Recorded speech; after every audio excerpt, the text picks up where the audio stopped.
Victory belongs to those that believe in it the most. Believe in it the longest. We're gonna believe. Top secret means you train for something never done before in aviation history. And you go without knowing where you're going. You do it on that basis or not at all. I'll go, sir. I'll go too, sir.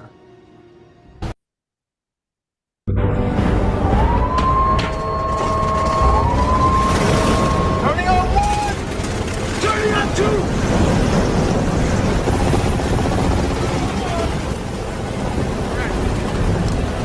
You ready for this?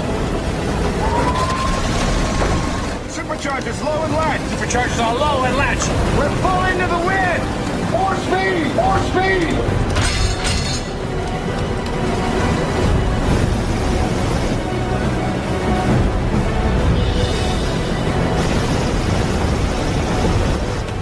Are you nervous? Yes, sir. Yes. Where did you find religion? Can you assign me this mission, sir? I want you to do me a favor. What's that, Colonel? Pray for both of us. Let's go!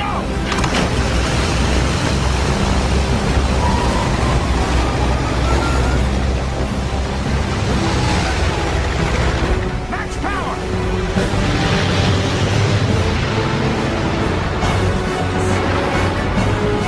Come on! Come on!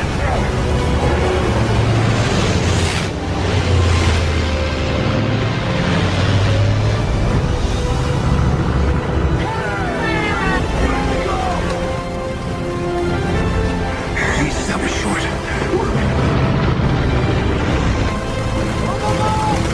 All right, full power, full power. Here we go.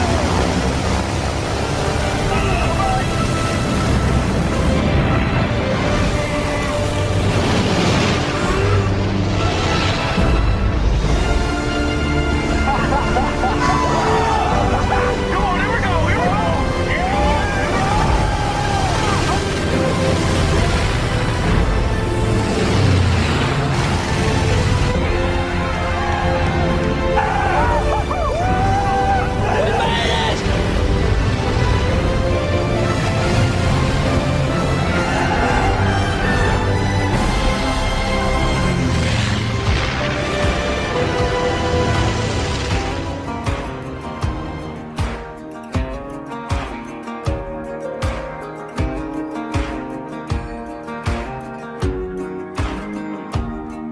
So your bag's backed up against the wall, and the bandwagon's falling right off.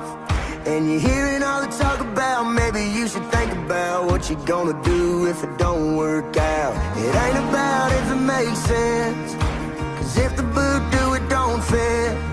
As far as I can see, there ain't no way to be somebody if you just gon' quit. So if you got a fire, don't lose it. If you gotta do or die, dream, do it. If you got something to prove, go on and prove it. Don't let nobody clip your wings. Keep your head down, keep on the blinders. Tune out the doubters and all the closed minders. If it's in your blood, falling down ain't enough to change you. You were born to be. And getting back up, that's the only backup plan you need.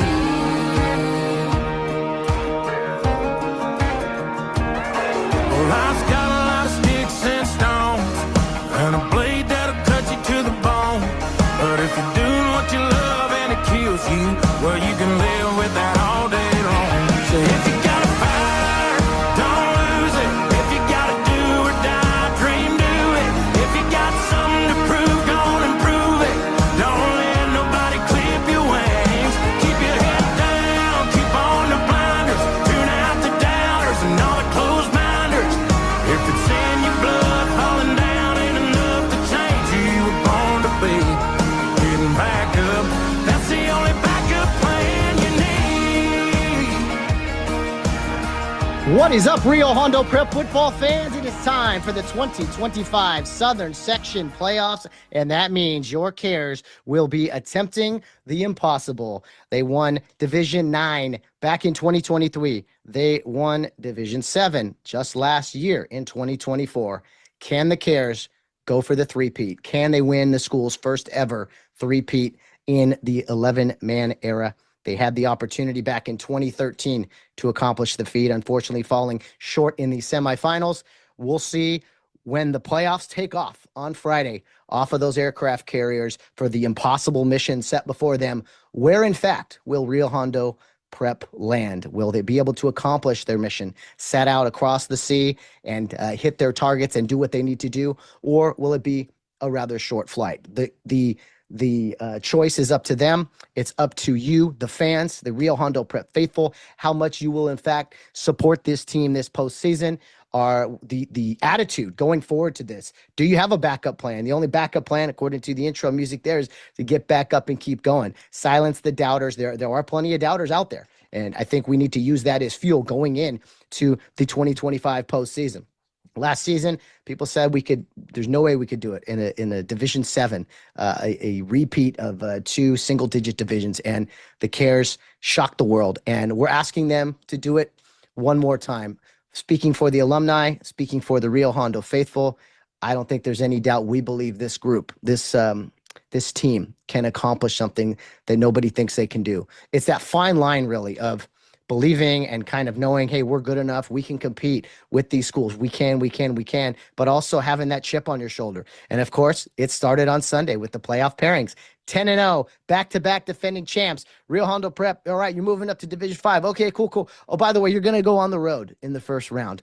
I didn't expect anything else. There's people that are kind of scratching their heads. A 10-0 team on the road. There's a lot of craziness going on there in the with the brackets being released, a lot of stuff like that. But as I have always said on the podcast, especially at postseason time, if you think for 1 second Rio Hondo's going to get a break, an advantage of any kind, you haven't been paying attention. And you know what? It's all about perception, how you look at things. You look at it, the attitude, and be like, perfect, let's go. Oh man, we don't get a home game. No, wrong attitude. I know. Trust me. I'm speaking for everyone here. When I gotta figure out a work schedule on Friday and how to get out of work and get out to Thousand Oaks in a timely manner. But you know what? It's part of the challenge. It makes everything sweeter. We ask so much of the boys and the coaches, right? Us fighting traffic, getting to games early, getting out and supporting this team, no matter where it's at. Texas, SoFi Stadium, and this Friday, Thousand Oaks High School. I don't think it's a lot to ask. We are supporting a great group of young men, and we're seeing history go before our very eyes. And maybe a little dramatic there with the intro, but I kind of do that with a little bit more in the postseason where I get a little more amped up. There was some audio, and I don't want audio only because sometimes it kind of gives you an opportunity to kind of just visualize you're on your own, kind of what is going on, what's occurring, and symbolism there in the sense of, as I've already said, with a bombing mission of sense. And if you want to look up where it's exactly from, it's from the Doolittle raid, which was pretty much it was retaliation for Pearl Harbor back in 1942, right after Pearl Harbor 41. It was something that didn't have a huge impact, and I'll let you guys do the research on it, but it was an inspiring feat that America set forth and did something that had never really been done before, something that was impossible. We're going to take off. We don't have a landing strip out in the Pacific quite yet, but we got to get our aircraft carriers close enough to our targets. And aircraft carriers typically would, you'd fly off little smaller planes that didn't have a lot of fuel we decided we're sending our B-25 bombers.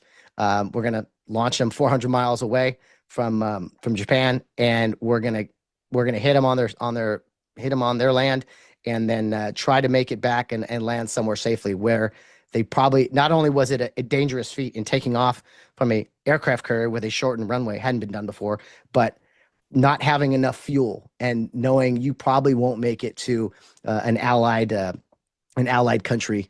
And if you are captured, there were some guys that some very bad things happened. And after what had happened, not to get too deep here, but, Veterans Day is always around this time too. So I don't know. I tie it in as best I can because I love this stuff. And I try. Football is nowhere near what combat is, but, we tie it in a lot to it just kind of fits, right? It's a physical game. And so back in 1942, April of 42, the Doolittle raid, they were charged with doing something impossible, and each and every one of those brave souls that stepped into those 16 planes to do that stepped forward, took the challenge. And I see that in our young men. I see kind of this built up energy that's just ready to do something great. And, it pains me to think about it, but it is a possibility now that we are in the winner go home stages of the season. This ride could end at any moment. This mission could end at any moment. That's just the nature of the business, right? We're playing a good football team on Friday night, the Thousand Oaks Lancers. They are 8-2. More about them later on in the show. I talked a little bit about them with Coach Carson in the Sunday release show, but good football team that is not going to overlook Rio Hondo. No one's going to do that anymore. Not off of this season, the past few years. You're not going to sneak up on anybody. The Cares are 10-0, and sure, it'd be nice to be in a different division. It'd be nice to play at home. You cannot control those things. All you can control is your airplane, your gunship. Do what you do. Control, unite, come together. We've heard about Coach Carson with the white stripes on the back of their helmets for players who show leadership, a tribute to D-Day, the things they did at D-Day and all that. And that's what we need from our fans right now. That's what we need from the alumni. And you better believe it. There's a ton of storylines in the postseason already, not just Rio Hondo related. So if you want to steal some headlines and make some noise, again, not for personal reasons or negative pride. There's a positive pride and a negative pride, right, that I've talked about before. Taking pride in the program and playing the game the right way, I think, is something that Rio Hondo continues to do. And we've seen some amazing things. The back-to-back championships the past 2 years, defeating Warren in the championship, getting 1 yard away from a state championship against Vanden, defeating a Texas state champion this year, playing in SoFi Stadium. So many great things that have occurred. And if the ride ends early in the postseason, this Friday, second round, whenever, we are going to be extremely proud of this group. But I think they still have so much more of their story to write. And it starts this Friday out in Thousand Oaks. And I know it's far. I know it's traffic. I know there's a lot going on. But if you're serious about this, Rio Hondo fans and alumni, and everyone's got kids and families and other things going on, I get it. Trust me. I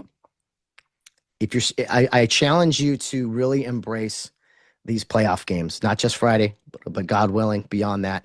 Don't wait for, there might be, maybe I'll get to the home game. I'll get to the next one. We don't know when the end is. And for this class of 2026, they have earned our support all 4 rounds of this postseason. If again, we are able to advance, the NFHS network will be there, but we know that's been a little shady at times. So I challenge you all, work hard and get out there. We're witnessing something we may never see again in Rio Hondo Prep, although this tradition will continue on to many great things. I think the back-to-back CIF Southern Section champs, the 16-time Southern Section champs, are ready to make some noise this Friday night out in Thousand Oaks, and more on them later in the show. But I'm just challenging you all, guys. If we expect a lot out of them, let's go. Let's unite and make this thing happen. Friday night, first round of the Southern Section playoffs in Division 5. Mind you, the highest division Rio Hondo has ever competed in. So a little bit of history on Friday night that I'd love for you all to be a part of. Okay, we have a couple of guests on the podcast today. One will be a very brief one, and then we'll get to our, we'll say, main event of the evening. Kind of 2 very different interviews we're going to be doing here. The first one is with London Sage. She is a senior at Rio Hondo Prep. She had a book report just this last week that her and some of her classmates, as a matter of fact, a couple of the guys on the football team, Diego Ragoza and Tyler Dang, were a part of. And they pretty much did a satire, a little spoof on Charge to Keep podcast. They called it A Book to Keep. And they had the background, and London, she actually put a skull cap on. It's like a bald head. It was kind of, she pretended to be me. I thought it was really funny and really hilarious. And just as a way to kind of lighten the mood, I thought we'd bring her on, hear about her. We bring the young ladies on sometimes, whether it's a homecoming queen or they're in the softball playoffs or something. But when I saw the video, I said, all right, we got to have her on and hear about how this all came about, because I'm one of those guys that I love the humor that just goes after, when you tease your friends or whatever it is, your family members, those, I think that's great. Self-derogatory, how would you say it? Self-destructive humor, or whatever it is. I mean, it's coming from a good place, but it's also really funny to kind of mimic somebody. So London Sage did a fantastic job of that. So I want to bring her on briefly it's about a 12-minute interview or so, and just something to kind of get our minds off of football a little bit. And then after that, we're going to be joined by Aram Talegian, who you guys have heard his voice plenty of times on the podcast, as I have posted some of his interviews with Fred Robledo on their Twitter Spaces. They do a great job covering high school football. Aram is a guy that pulls no punches. He says it how it is. I think at one point, he was, and we're going to cover this. I haven't talked with him yet, but I think one time he was maybe a little skeptical about Rio, if I remember correctly, and just kind of us being small school Division 13 and this and that. What he has seen the past few years, he is a clear believer in this program and the consistency that we have put out. And so I want to talk to him about that. I also want to get the pulse, if you will, of some of the other brackets, what he thinks about this new playoff system that has so many problems. 10-0 Los Altos is traveling to 2-8 Upland. There's one. Rim of the World went 9-1, did not get in the playoffs because of a coin flip in their league. You got countless other teams getting in at 2-8 and this and that. So a lot of problems with the playoff system that I'm sure he will have some opinions on, but I want to try to always reel it back to our conversation about Rio Hondo Prep football, what he sees in this group, and kind of if we've done enough to become amongst the elite in the San Gabriel Valley. It's always going to be Bishop Amat, Charter Oak, but I'm hoping that, the way we've kind of helped this program grow, that, Rio Hondo has maybe solidified itself among the elites there. And just also talk about what he sees in our program that's different, just celebrations, this and non-celebrations, really. Our guys celebrate with their teammates. He made a comment as an example early in the year. He says, did you see the Rio Hondo Prep team picture? I'm big on team pictures, and if you see a team picture, I could tell a lot about your team. And he really liked what he saw with us and our details, to the intensity of the moment. And so just things like that I think Aram will really, it'll be a fun conversation as we go into the playoffs. I like talking to other coaches. I like talking to our alumni, but there's something about kind of the media guys, kind of that non-partial or impartial, unbiased look at things where they don't have a dog in the fight. They're just kind of reporting. Some may lean a little heavier to certain teams, but we'll just leave it at that. Aram keeps the local teams accountable when he thinks maybe they're being pretenders or they're underachieving. He will say it how it is. And I want him to speak freely about Rio Hondo. Maybe if, he would like to see us play someone else, or, whatever challenges he has for me, I'm willing to listen, and just wanted to have a conversation with him on the show. He was graciously willing to sit down with me. So can't wait for you guys to hear this interview, as I haven't recorded it yet, obviously, but just really, really looking forward to this, because he's a guy that's been covering high school football a long time. At one time was writer with SGV Tribune and sports thing. He had his own show, and with Robledo, as they were doing Friday night reporting, and it's kind of all those, a lot of those little things, truth be told, really motivated me to kind of get involved in doing this at some point. It's just kind of little nuggets in your back of your head, like, hey, do a show, cover this, cover that. And so here we are. But anyway, Aram Talegian, he's a self-described football sicko. And he is spent 2 decades covering high school sports. He's a guy that just, he watches ball nonstop. You see him on Monday nights on the Fatal Factor with Tarek Fatel, who does a great job covering high school football, especially on Monday mornings. He has Monday Morning Sickness on the Twitter Spaces, where him and Fred Robledo kind of look ahead to the Friday games. And then he also has Friday Football Flow, where they recap all the action from Friday night. So I'm looking forward to having him on the podcast and just being able to, talk his ear off, listen to what he has to say, and just get excited for this Friday night, as it's playoff time in Southern California. The CIF Southern section, the largest, governing body, I think, or something like that. Over 500 schools participate, and there will be 14 section champions in 4 weeks, right after Thanksgiving. So it starts Friday, and can't wait for it. Once the brackets are out, it's like, all right, here we go. Let's do this thing. Let's get these planes in the air and see what happens. All right, our first guest is going to be London Sage. We'll follow that up by bringing on Aram Talegian. He will be a much longer, interview, obviously touching more on football and things. But first, let's bring on London Sage, who I thought was very funny in her satire of me. And I think it'll give you a laugh and just kind of lighten the mood a little bit. And then we'll get down to business in talking some high school football, and specifically the first round of the playoffs this Friday night with Aram Talegian. All right, our first quick guest for this week's playoff podcast is RHP senior London Sage.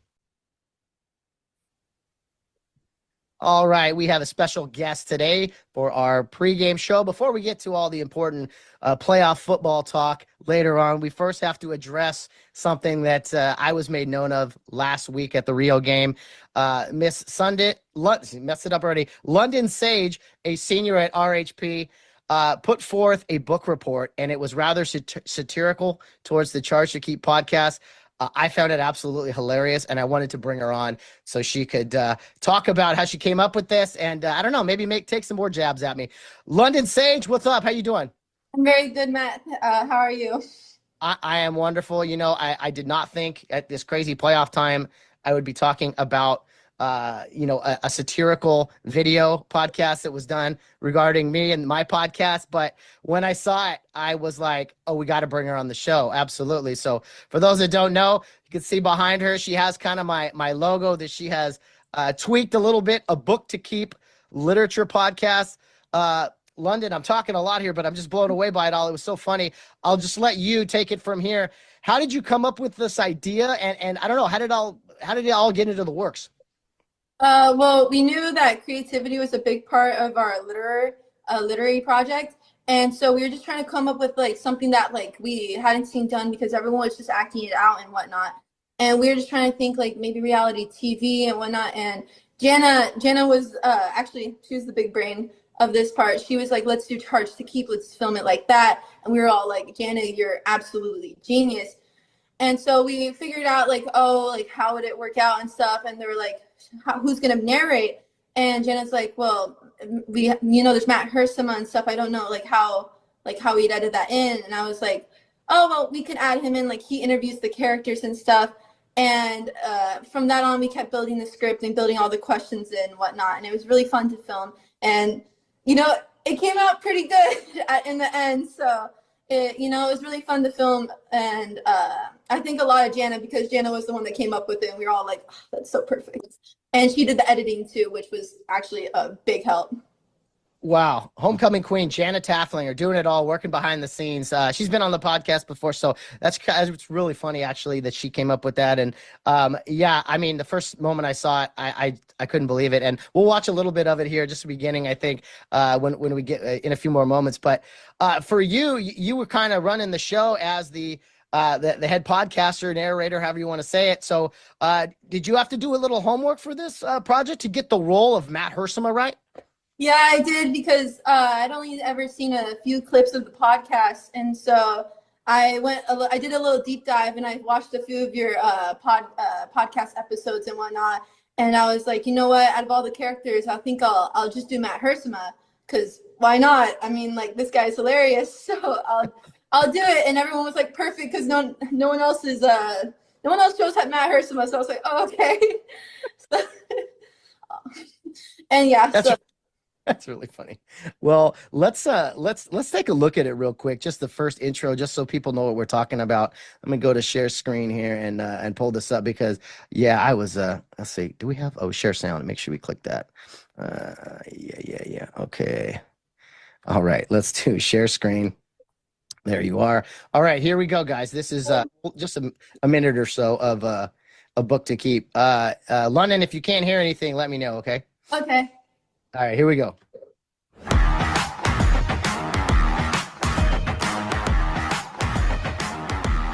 Hello, viewers. Welcome back to a Book to Keep podcast. I am your host, Matt Hersema.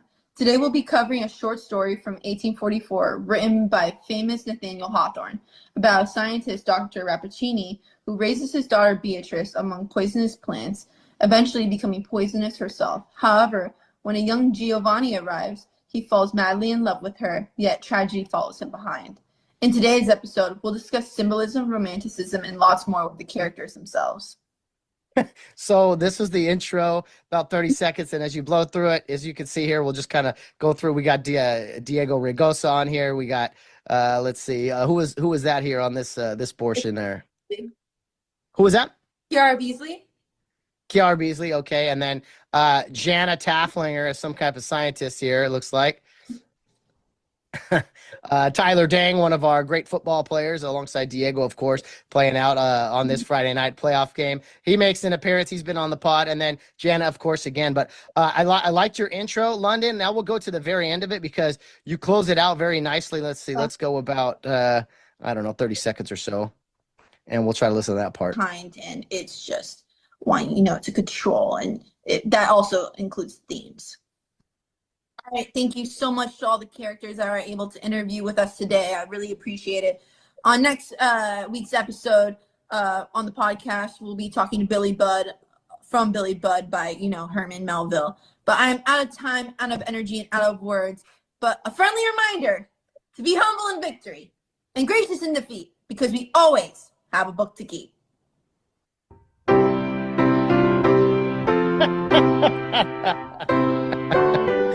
Oh my goodness, that was just priceless. Thank you so much for that. London, that was hilarious. Out of time, out of energy. I said that a time or two. So, hey, you had a crash course in the Charge to Keep podcast. The resemblance was uncanny, even the bald cap. I don't know how you came up with that. I know. Yeah. Good stuff. Oh, yeah, we're starting again. Whoops. I am grateful though that you didn't add, some padding or extra pads, extra pounds or something. Thank you for that. Thank you for that, London. But anyway, have you heard how you guys did on this project yet? Yeah, we did. We actually got a 98 out of 100. So we did pretty well. We did pretty well considering how we did. I think it's all up to you. I think it's because of you. The Book to Keep podcast, man, we'll have to have a spinoff or something like that. So now this is kind of we talked a little bit off the air, kind of something you want to go into maybe after high school. I don't know. You could use this project as kind of one of your first example pieces. What were you telling me you wanted to do after high school at Rio? I wanted to become a film producer in TV and or movies. I kind of want to do something similar to like how Adam Sandler is, even though I'm not like as outgoing as I see in the podcast. I really enjoy, making people laugh, and I don't mind embarrassing myself. I also enjoy, working with people and whatnot. And I've always enjoyed, the big screen and stuff. And, everything has always, for me, has always tied back into film. And, just one of my dreams is to always make people laugh and whatnot, like what I did for you. And so, yeah, just becoming a film producer and able to create, shows that people can just come home and enjoy is one of my lifelong dreams. That is very ambitious. That sounds very cool. I can tell you doing a lot of the stuff that I do. I much prefer being on the other side of the camera than this side. I'm kind of shy by nature, but you jump. Sometimes you just got to dive into it. So creativity. It sounds like you have a lot of that going for you. And let me just ask you a little bit about your background, London. Were you someone that came up through the CARE program, or kind of how did you find Rio Hondo Prep? I didn't know about CARE at all, actually, till 8th grade when my family was trying to figure out what high school I was supposed to go to. And, my dad was just mentioning, he goes, hey, there's this star athlete apparently called Ryan McCullough. He comes to the office all the time, gets treatment and like physical therapy. He talks about Rio in like such a good light. Like, I think we have to check it out. It seems like it's, full of sports, but also like academics and whatnot. And so, I was like, okay, like we'll check it out. It can't be that good and stuff. And I did, and I was like, oh, it was similar to my middle school because my middle school was also small. There's only 16 kids in my class, so same amount of school body as Rio. But no, it ended up being the fit for me, and I ended up coming freshman year. And I'm really happy I did so because I met such amazing people coming to Rio. That's fantastic. Yes, of course, Ryan McCullough has gone on to a great athletic career at Cal Berkeley. He's playing ball up there and has a great professional career, I'm sure, ahead of him, regardless of what he ends up doing. So great story. I love hearing the unique backgrounds of how people find Rio Hondo Prep. Now that said, are you a sportsy kind of girl, London? I did hear you play flag football, but you strike me as someone who's maybe also in the drama department. Yeah, I've played multiple sports among my life. I played rugby. I did jiu-jitsu for a while. I did field events for track, but I also, I got that variety. I did drama my freshman and sophomore year, and that was a little bit out of my comfort zone because I did play very embarrassing out there characters, but I had a lot of fun doing drama. It's not the typical Rio Hondo thing to do, but it is really fun, being able to make friends and stuff and act, and just the whole school is able to see you in kind of in a different light and stuff. So it was all really fun. But yeah. Yeah, it sounds like you're making the most of your opportunities, not just at Rio, but man, all those other sports you're doing, that's really great stuff. Mr. Horton, I asked him a little bit about you, and he said, well, she's Mr. Chris Horton is a teacher for this project you guys did, and he said she is a flag football team captain. She had a great Europe trip and just very outgoing. So if you could, 2 years ago, I believe you had your trip to Europe. What was that like as someone who didn't really grow up with summer trips? It was very different from what I was used to. My family and I travel a lot and stuff. And so I wasn't not used to, flying, but I wasn't used to not having a phone. And I wasn't as out there and stuff as I was going sophomore year. So my best friend wasn't going, which was my biggest worry, because I didn't know as many people back then. And I was just kind of nervous of, I'm gonna be like all alone on this trip, and I'm not gonna have anyone to talk to. I don't even have a phone. But the trip was actually really fun and stuff. I was able to make a lot more friends, and I got to experience just a different way to travel, and I really enjoyed it. I'm really grateful I was able to go on a trip, especially with my friends, and just come back and have like a whole new view on life and my faith and stuff. Yeah, it's the chance of a lifetime, really. And for those that haven't got to do that at Rio, man, it's definitely worth checking out the school for just that. But there's so many other things there with the Rio curriculum. I mean, if you could, you're a senior now, London. You seem like you've done it all, experienced it all in a short time. But man, what is it about the Rio Hondo curriculum? Looking back as a senior, knowing that you have only a few months left and you've done so many things. Any favorite things out there?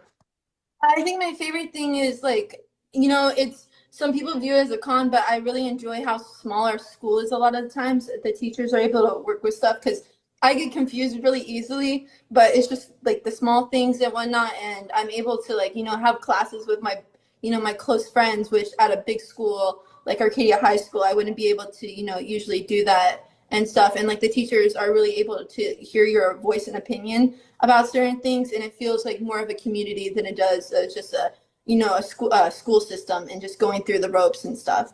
So I'm happy that I have more of a community than the school. Yeah, that's very well said. Very well said indeed. And I appreciate you coming on. Some people say, oh man, I think Jana was like, well, will Matt be mad? I was like, no, that is really funny. There's no better humor than those of kind of, teasing or making fun of your close friends. At least that's in my world that I live in. So great stuff there. Appreciate it. Congrats on the A on the assignment, and good luck in everything after high school, London. It sure sounds like, you're clear and focused and, gonna go in a great direction. And finally, big football game Friday night. The boys are in the playoffs. Will you be making the trip out to Thousand Oaks or what?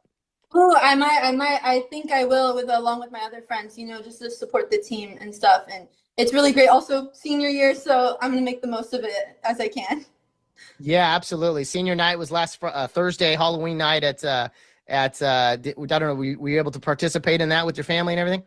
Yes, I was. It was really fun and all.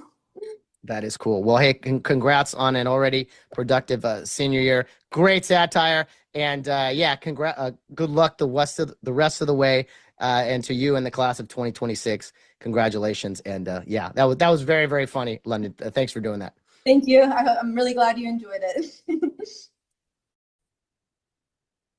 Thanks again, London Sage, for coming on the pod, and for, of course, the great book report honoring the Charge to Keep podcast, even if it is taking some jabs. Absolutely love that stuff. Good luck to her and to the senior class. What a great group this is. We see the football players, obviously, and how great they are, but just a well-rounded group of individuals. We've talked to, Jana before, and Tara Riley, Ryan Covey. I mean, she's not a senior, pardon me, but Madison Burrell. We've talked to Allie Scott. We've talked to some of the other young ladies in the class that, have done a great job and are just, I don't know. You see the well-roundedness that is the Rio Hondo Prep student athlete, male, female, doesn't matter. They just got a great head on their shoulders, and just going through this life and learning and having a good time. And of course, with the boys, and the girls just athletically conquering mountains and taking on challenges and doing whatever they need to do to be successful. So great stuff from London. Appreciate that. And now we will shift our focus back to football this Friday night and the playoff game, of course, at Thousand Oaks High School with the Thousand Oaks Lancers, who they wear black and green, by the way. So I don't know if anyone, knowing us, will do some blackout or something, and it'll be like, oh wait, they wear black also. But anyway, if we do, we do. I don't know what color we're going to throw on out there, but black and green is the home team. So don't wear too much. Don't wear any green anyway. We'll say that. Although I'll probably wear the green shirt just because, just to be different, right? That's just kind of how I operate. Not to stand out, but just to kind of, I don't like going with the flow sometimes. But anyway, we have great guests on today. That's our second great guest, Aram Talegian, who I mentioned. Does great work on Twitter Spaces covering high school football. He's a great follow on Twitter and Instagram as well. Has some great opinions and some funny thoughts. He's critical of teams like the Dodgers and other college teams, and he says it how it is about high school football. So I really appreciate that, and I'm really looking forward to our conversation here with Aram Talegian. And just one final nugget before I kind of shift things back to our conversation with Aram is, sticking with kind of the military theme, military tribute. Got my West Point shirt on here, courtesy of RHP graduate, former teammate Maynard Bajorquez, who's a West Point graduate. Love watching Army, Navy, and Air Force play on Saturdays, by the way. Something about it, I don't know. It's kind of the real Hondo, got real Hondo vibes to it, if you know what I mean. But anyway, I won't preach too much there, but just it's all mentality, as I mentioned, right? And kind of something I was talking with another coach in the San Gabriel Valley about tonight, as the brackets came out, and they had a long road trip also. And my thought was like, hey, special forces, man, the special forces get the best assignments and the fun trips, if you know what I mean. So it's, again, maybe it's a little deep for some of you, but it's just kind of that military attitude of like, all right, where are we going? Where's the fight? Let's go do it. Let's go handle business. And so, I don't know. That's just kind of the attitude I think you got to have with this stuff. And who knows where we end up playing? It doesn't matter. It's that field out there. We're not going to get any breaks. This is football. It doesn't go perfect. So get that out of your head. Sure, things could always be better, but you know what? We don't have a lot to complain about. We got a great country. We got, we get to play high school football on Friday nights. That's pretty cool. And the longer you get to play it is, fine by me. Let's keep this thing going. Let's get to December. That would be a lot of fun to be able to do that. But first things first, Friday night on the first Special Forces mission with our flight here, taking off from the aircraft carrier. So anyway, let's now get to our main event, our main featured guest of the night, Aram Talegian. Looking forward to chat with him. I'm a big fan of his work. We don't always agree on everything, but that's no fun anyway, right? Agreeing with everything. What fun is that? It's fun to argue and disagree and all those things. I love seeing him and Fred Robledo go at it on Twitter, man. You want to talk about jabs, and oh man, they are best of friends, but they have some great passionate disagreements, and I don't think we'll see any of that tonight. But I love seeing that stuff, and there's some reality to it all, right? So anyway, without further ado, let's now get to our first round of the playoffs. Guest of the week, Mr. Aram Talegian. Okay, very special guest tonight on the playoff pregame show for the Charge to Keep podcast. We are joined by Aram Talegian, who has covered high school football for the better part of 20 years. He has Twitter Spaces out with Fred Robledo on usually Mondays, previewing a lot of high school games. He does Friday Football Flow on Twitter Spaces, kind of recapping games. What I like about Aram Talegian, he always speaks his mind. He doesn't always say what's popular. He says what is true, at least in my opinion. Aram, it's good to see you, man. Good to have you on the Charge to Keep podcast. Thank you for having me, Matt. Great time of year, and it's great to be here talking football with you. Well, oh, no doubt about it. Yeah, as Halloween, we pass out the candy. It's kind of, there's a switch that turns, and it's like, all right, playoff time is here. You can also find Aram on the Fatal Factor on Monday nights typically. So we are actually recording Monday night. I stole him away from the Fatal Factor, which is big news, but you guys did your show a day early, so that's why you were free tonight, right? Right, yeah. Tarek did the Selection Sunday show, and that's going to stand as our episode for this week, and then we'll be back the following Monday to interrupt your Monday night football viewing pleasure. Absolutely. Well, Aram, I will, something we didn't talk about was the Dodgers. Maybe we'll get to that briefly, but we're here to talk Rio football. It's playoff time. I actually started the season with Tarek in our week 0 kind of pregame show, just getting his thoughts on last season and previewing things. But now that we have 11 weeks, 10 games for most teams under our belt. You specialize really in the SGV. What are your thoughts on kind of as the brackets came out, just from an SGV standpoint with Amat, Charter Oak, Rio Hondo Prep, Damien, all of the above? Just kind of, I don't know what to look forward to Friday night with everyone in the San Gabriel Valley. Well, first of all, I want to put it out there that I am a proponent of the current playoff format and the system that's being used. And I know that it seems like puts me in the minority. I also know that it has some issues and people bring up good points about it, but overall, I like it. So I liked what we saw on Sunday. I like the matchups that we have. I think, as far as the SGV is concerned, I don't think there's any one glaring thing out there that went wrong. I think everyone's pretty much slotted right, and now we're going to get it on and see where the chips fall. Yeah, it's interesting, right? And it's a catch-22 for so many of us. Like, man, the system's weird and everything, but at the same time, we would have never seen some of these playoff matchups that we have seen from where we're sitting. The red, black, and white that is Rio Hondo Prep. We would have never played a Charter Oak. We would have never played a Thousand Oaks. We would have never played a Warren. Looking back at last season, and just kind of while we're on that subject. With this new playoff change, specifically Rio Hondo Prep and who they've had to face, and constant giants that have they've been slaying, really. It's almost like, well, the playoff system seems to be working if little Rio Hondo is doing their thing. I mean, what are your thoughts on that? And Rio Hondo getting placed in these big divisions, yet still being successful.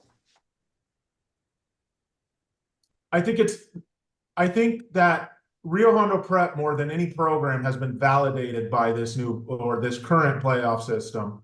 There have been some programs that have been invalidated. I won't mention names, but if you listen to the spaces, I think you know who I'm talking about. I think you actually beat them one year in the playoffs. I think Rio Hondo Prep is the program that has benefited the most as far as the acid test. I think people for years saw Rio Hondo Prep's CIF championships in lower divisions, and we're kind of questioning it and saying, well, that's lower divisions, that's smaller schools, that type of stuff. Now they've seen you guys take out a Charter Oak, at least on a local level. They've seen you guys obliterate a Charter Oak. They've seen you guys on a not so local level, but on a more SoCal level, take down a huge public school like Warren. Deep in the postseason. Who has been benefiting more from this as far as their street credit than Rio Hondo Prep? I can't find anybody. This has made Rio Hondo Prep go from having this little program image that who did they play, that type of stuff, to being completely validated as a legit top 5 SGV team that I still feel is slightly underestimated. Well, I appreciate that, and yes, it's easy to say as an alumni, and we're always chomping at the bit. There's bias here on our side, so I think for decades, really, we wanted a shot. That's what's people in the media got to understand is there has been this slow build of like, man, if we could get a shot at some of these teams for years, and obviously, I think the best teams that we've ever had are currently going on right now in the past few years, but those kids are playing for so many generations of Rio guys. And do you remember, you talked about the perception of Rio, do you remember kind of your earliest thoughts on Rio Hondo? Just, you're the 8-man school, you're the small school team, yeah. and see this ascension to kind of where we're at today? That was it. That was exactly it.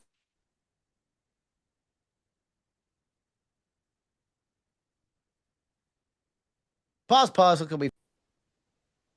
Sorry, Aaron, we broke up there. As you were saying. Yeah, so when I started, again, this is over 20 years ago, that there was, I don't want to call it a stigma because it just is what it was. 8-man, small program, that type of stuff. That's how Rio Hondo Prep was viewed, and ultimately kind of an afterthought. And Coach Ken Drain brought that program up gradually from those early years for me to, as you get to sort of the 2000 teens, to being one of the better overall programs in the area, 11-man, a team that's capable of winning games in higher divisions than what it was placed in at the time. So my early impressions were, wow, this is a program that we probably, and this is back in my San Gabriel Valley Tribune Pasadena Star News days, need to cover more. Probably need to do more on them before the playoffs, before things get more compelling. But the issue always was, local games. Are you going to cover a Rio Hondo Prep as a newspaper guy when you have Charter Oak playing Los Altos that same week? I hope Rio Hondo Prep fans understand this. So it's kind of funny. I want to say the year was 2007. Was that the year you guys beat Mission Prep in the championship? Was it 2007? 2012. 2012. It was 12? Okay. Yeah, okay. All right. That's right. I was back in my second stint. Okay, I came back to the Tribune in 2010. 2012, I went out, I covered that game with my good friend, the late, great Reg Miller, who still has his highlight package of that game up on YouTube. It's great.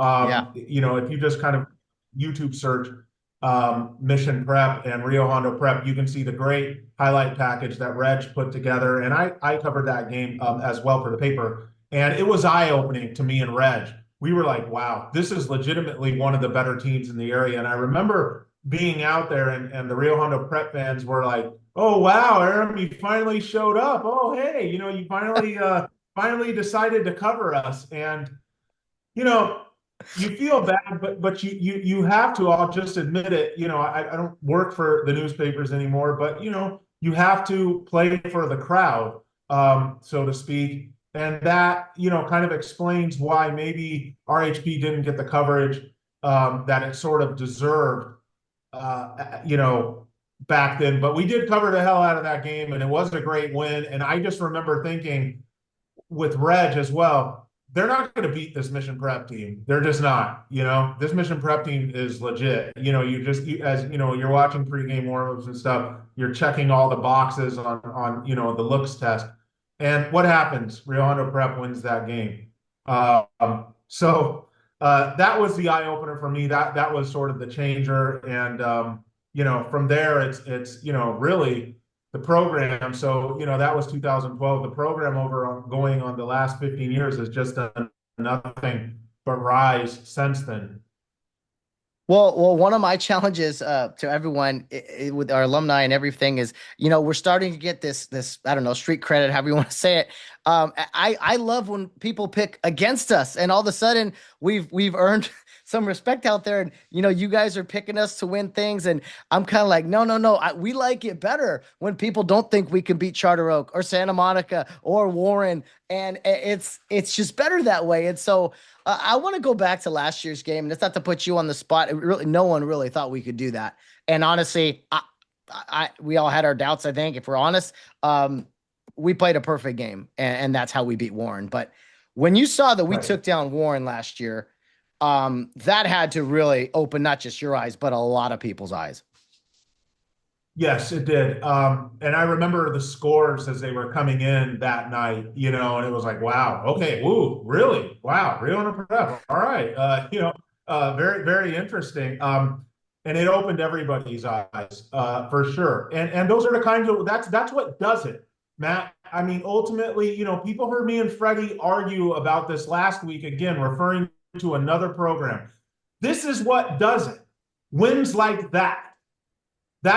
Nobody can argue with that. All opinion goes out the window. When you take down a Warren as a Rio Hondo Prep, a school with over 3,000 kids, and you guys are still a small school by attendance measures, nobody can argue with that. They can't take that away from you. It just proved everything. And let's do the simple math.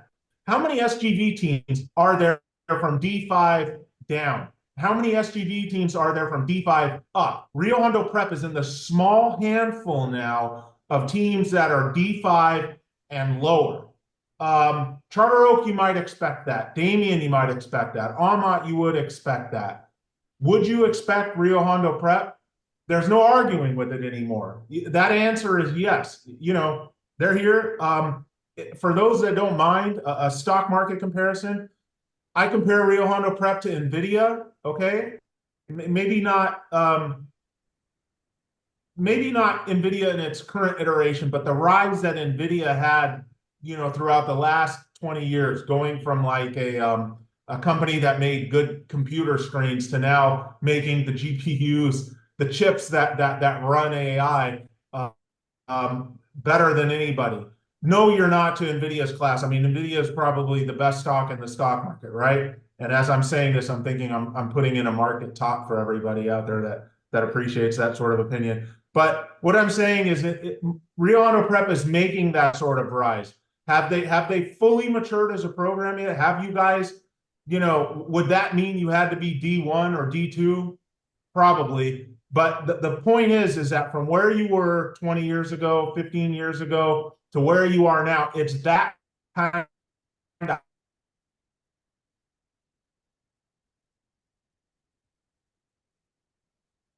Oh no, broken up again. Like we froze again. that I think, other than sure, a lot of these schools, I would imagine, are scared to play.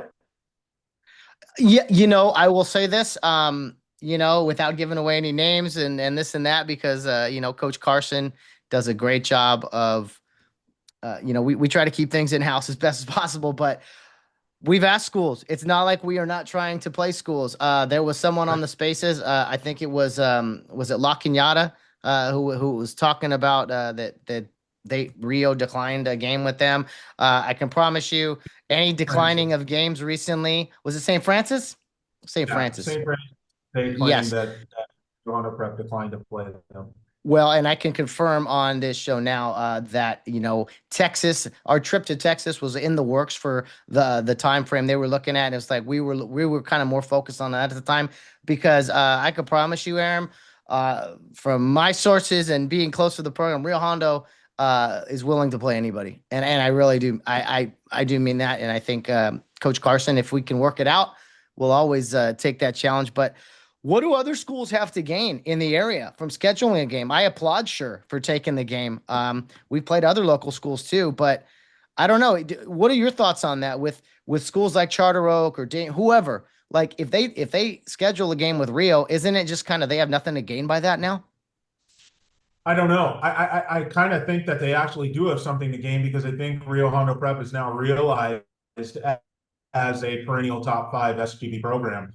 You know, it may be strange for people at these types of schools to imagine like fans storming the field after a win over Rio Hondo Prep, but that's, like I said, who are the teams D5 and below in this year's playoffs, and who are the teams above? Anybody above that would consider a win over Rio Hondo Prep a badge of honor. And isn't it amazing how things change? And I'm not playing for the crowd here. You know, I know this is a Rio Hondo Prep podcast, but you know, I'm not playing for the crowd here. It's just funny how things have changed, where you guys have gone from, you know, the team that's wanting to play all these teams and see what's going on, and teams maybe not wanting to play you, or just saying, you know, that doesn't make sense for us. Why would we play a small school? To now they're kind of avoiding it. Really, they need to look at it like it would be a badge of honor to beat Rio Hondo Prep. I can remember, again, I'm bad with years, man. The older I get, you know, the years blend together, and, you know, whatever. It's all one blur. I can remember when Arcadia took you guys on in week 0 or week 1. And 2012 again, also 2012. Okay.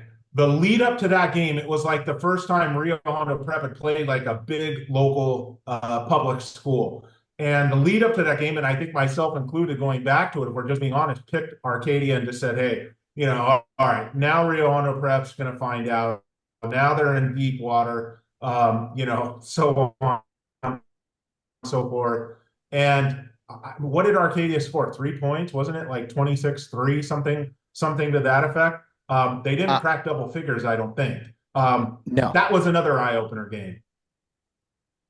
Yeah, that was a huge one. And when we get these games, like it's the biggest game, for the you look on the calendar, you're counting off days. And what's funny about that game, this also happened with Arroyo. And again, not to bash any teams out there, but you typically sign a 2-year contract with these games, and not getting the call back for the second game is always, I don't know, interesting. And so Arcadia that year didn't want that. We didn't just beat them, we dominated them. And that's a tribute to that team there in 2012. But I want to ask you a question. Actually, our vice principal, Edwin Nixta, I told him, you were coming on, and he loves the Twitter spaces. He follows you. He's very active on Twitter, Edwin Nixta. He heard the exchange with you and Fred Robledo last week on kind of two clashes of mindsets about what is a successful season. And so I guess to recap that discussion, I just would ask you, what do you consider a successful season for us or a successful program, and kind of where Rio Hondo stands? Or is it just kind of like, what are your expectations at these various programs? Does that kind of tie in as well? For Rio Hondo Prep specifically? Yeah. Well, I think the bar you guys have set is CIF championships, right? I think you're properly divisioned this year in D5. I think you've been properly divisioned just like most teams recently. I get it. It's a step up, but this is what the program has become. So I would say a CIF championship would be that, or a deep run, even, making it to the championship game, a close loss in the semifinals. Okay. But again, I'm different than most. But isn't that what the bar is now at Rio Hondo Prep, CIF championships? I mean, the worst record, I always say this in high school football, is 10-1, the worst final record. It means you lost in the first round of the playoffs. I get it. This is tough. I mean, Thousand Oaks, man. I'm trying to think where they rank in sort of the toughest teams Rio Hondo Prep has played in these past couple of years. If they're not the toughest, they're in the top 1 or 2, it looks like, from a pure talent level. But, look, the pedigree's there, obviously, for Rio Hondo Prep.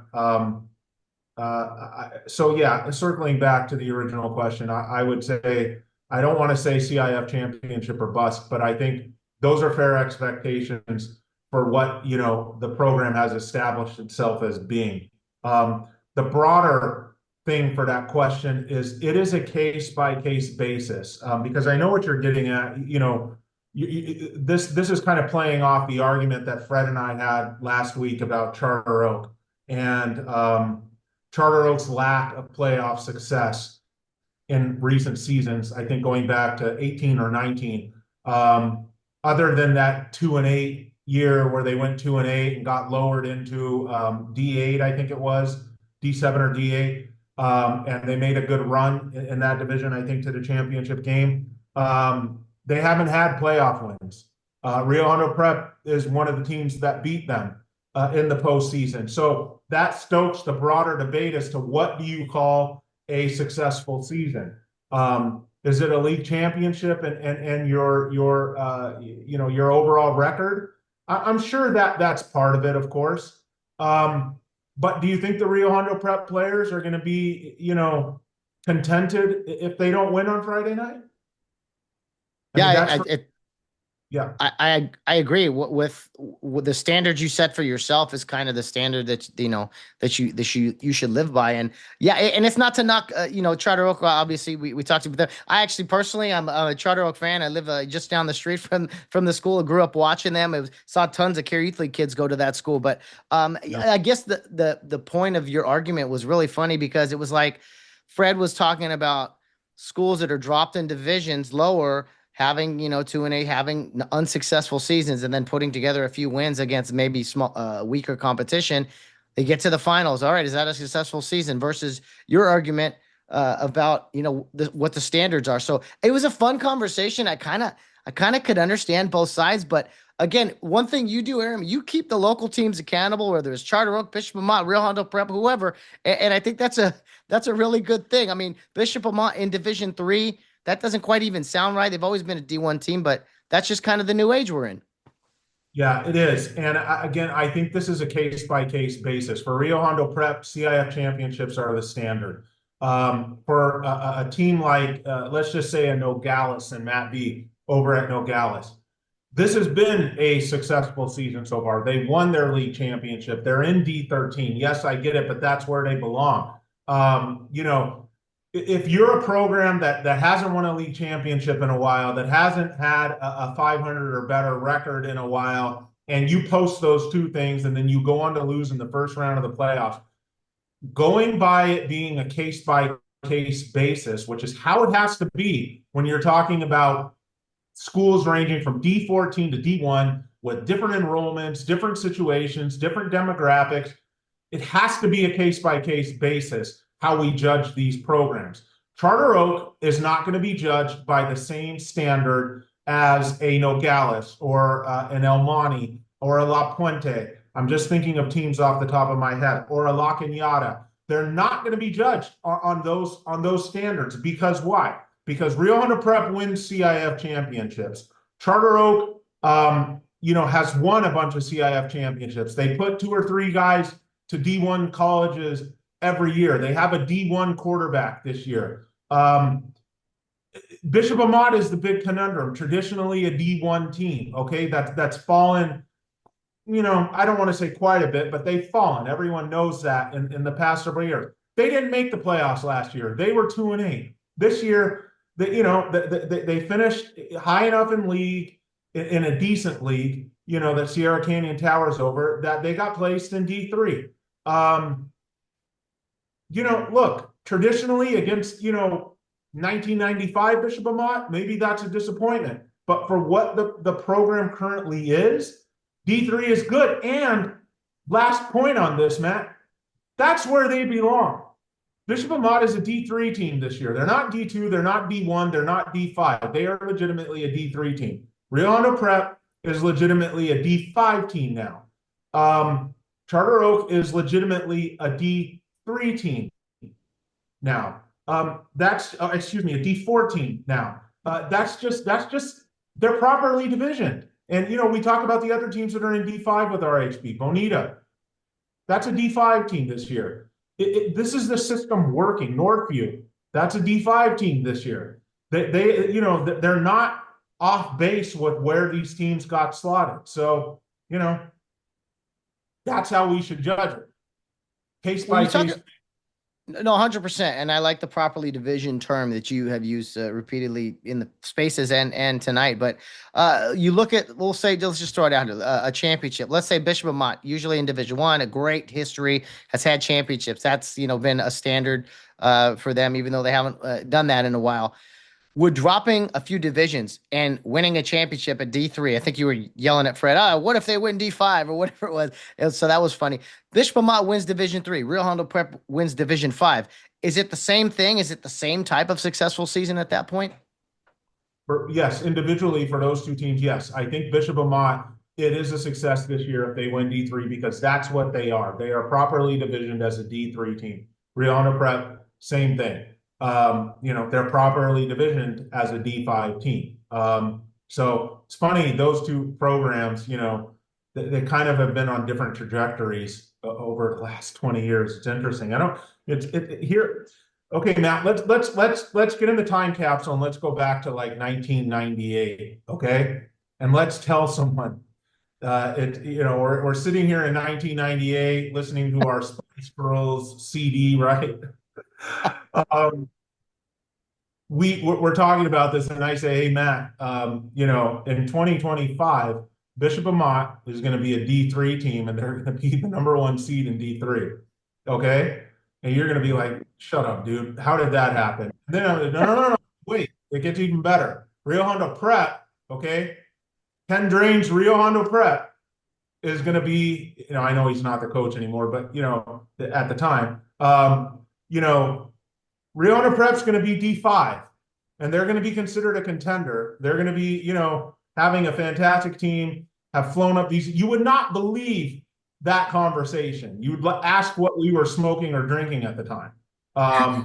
So isn't that, but that's what it has to be. And that to me, that's another point that we have the right system in place. The system adjusts. Okay. Go back to the stock market. You know, they say an S&P 500 index fund is the best thing to be in because it's always rotating. The fund is always rotating by weight into, the star companies. 10 years ago, maybe Apple was the highest weighted stock. Now it's Nvidia, and it's cycling out the bad ones and raising up by weight the good ones. Look at the CIF playoff format now as sort of like an S&P 500, weighted fund. It's weighting teams now properly. Should Bishop Amat be in D1 still? I mean, would people feel better if they were the number 3 out of their league in D1 and going to get their butts kicked by Bosco this week? I don't think so. So it's doing its job, and it's doing it, pretty well. I know the Rim of the World coach would probably disagree, but yeah. I agree with you. It's at first I was like, this is ridiculous. And then you kind of learn, I mean, obviously with success, you're going to be a little more happy with it. So properly divisioned, yeah, that can change. It doesn't make a lot of sense, but Rio Hondo doesn't make a lot of sense in kind of our level of play with, 70, 80 boys. So I always tell our fans this. I mean, you got to just embrace this as the challenge is a privilege. Like it makes no sense that we're playing some of these schools, but it really is something that we have craved. And to be among the elite of the SGV, that is something that I hope a standard we can continue to carry for sure. And I want to ask you something, Aram. So many, about the Care Youth League program, right? You and Fred have talked about it. It's kind of the feeder into Rio Hondo, but so many kids from Care Youth League have gone on to other schools. Charter Oak is a big one.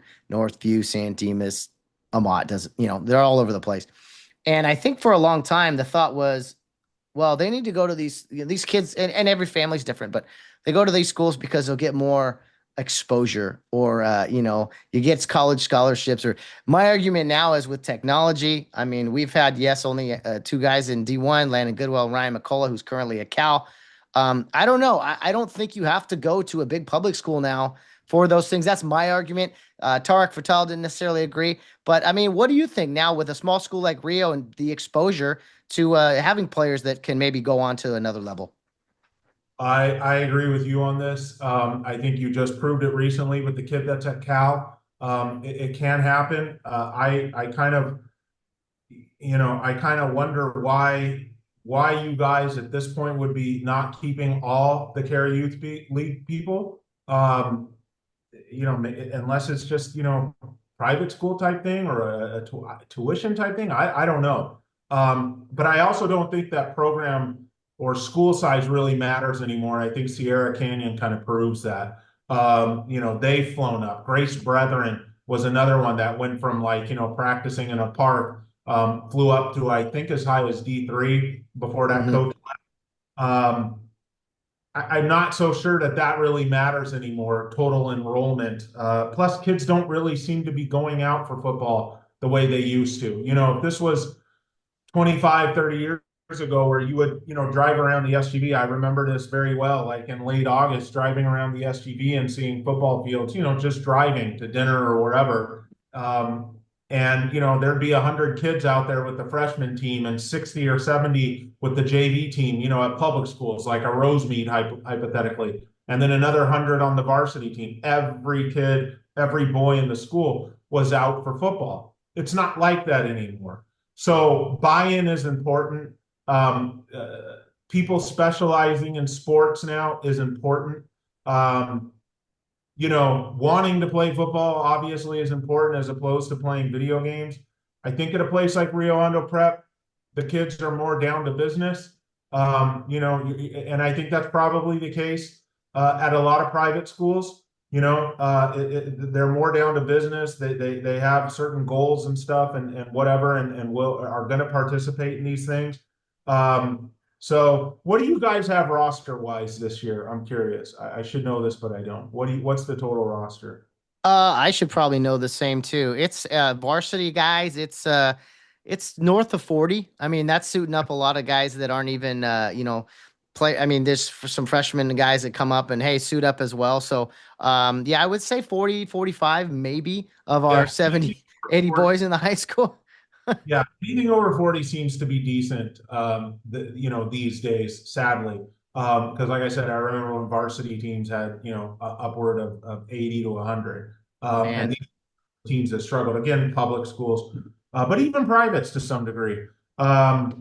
So you get what I'm saying. I mean, when Rio Hondo Prep has, like you said, 70, 80 boys, 40 on varsity, 70, 80 boys in the school total, and 40 on varsity, on the varsity football roster, and then you go to a public school somewhere else in the SGV that's got 2,500 kids total, and they have 35 on their roster. I bet you Mir doesn't have 40, or PHS, Pasadena, doesn't have 40, or if so, they're right around there. Now, Mir's not the biggest public school anyway, but you get the point. I'm just not sure overall enrollment matters so much as, dedicated football players at the school does. Yeah, that's well said. I think I just kind of counted briefly, like 40, 45, 44, 45, somewhere in there. So, yeah, we get a lot of our guys to come out, and even if they don't participate in football, man, they're helping out as managers or whatever. They are involved, and I think that's a big part of a football program, not just the team, but the program. And one thing you said early on in the year, I mean, I'm recapping a lot of your words here, but it stuck out to me, and I just kind of nodded and was like, yeah, I'm glad people take notice. You had a comment about teams and their team photos before the season. And you said you can really tell the seriousness of a team or whatever by their team picture. You said, go look at Rio Hondo's photo. That's all I'll say. Can you say more about that and some of the, I don't know, you don't have to bash any teams, but just what are you looking for? What exactly did you mean by that? I think looks test, to steal like a basketball impression, when you're at a high school basketball game and the two teams enter the gym and, you look at them and you say, oh crap, team A is in trouble, team B is in trouble, that type stuff. I do the same thing with football. I like to see the body types, the guys wearing the linebacker numbers, have linebacker type frames. The guys wearing the lineman number look like, big killers, if you will. I said it's downright scientific. It aired really badly on Long Beach Poly. I thought Long Beach Poly looked downright scary. Now, granted, a lot of those kids, maybe weren't around for the whole season. I'm glad they came out to photo day, but I'm not so sure how many actually played. But to Rio Hondo Prep specifically, they checked the boxes. Now I saw looks as far as the looks test. Now I saw like a video. I don't know if it was you that put it out or whatever, of the team walking out to the field. Again, check the boxes. Good looking frames. It's still football. You're still going to need to have some degree of size and some degree of athletes to get things done. Especially if you're continually moving up division wise. So I think you guys have the right frames in the right spots to get things done. So good stuff. Yeah, appreciate that. It's we don't always pass the eye test, especially like in warm-ups and things but it's nice to hear that kind of those little things, do matter. And because the coaching staff, everyone, they put a lot into like perception, how you control what you can control, how you carry yourself matters. And so that's something we're always trying to do there at Rio. So I thought that was really funny. And we had just posted that photo and you guys talked about it on the Spaces, which was really funny. Rio Hondo goes to Thousand Oaks this Friday night, the longest road trip of the Division 5 matchups, I will say. But a Division 1, let's see if I can have all this right. Jackson Taylor, their quarterback, committed to Boise State. Wide receiver Hayden Bircher committed to Arizona State, and tight end Caden Glover committed to the Naval Academy. Big guy, 6'7". Fred put all that out today. So at least 3 Division 1, commits on this team. Like you said earlier, one of the tougher opponents Rio Hondo has faced. But I don't know. It seems like the past few years, Rio Hondo Prep is kind of prepared for these moments, and I'm not asking you to predict anything, but just any other thoughts you have on this upcoming matchup. Yeah, knowing that I was going to come on this pod, I asked around for some opinions on Thousand Oaks, and basically got that they are the real deal. Obviously, you mentioned the guys, several D1 skill guys.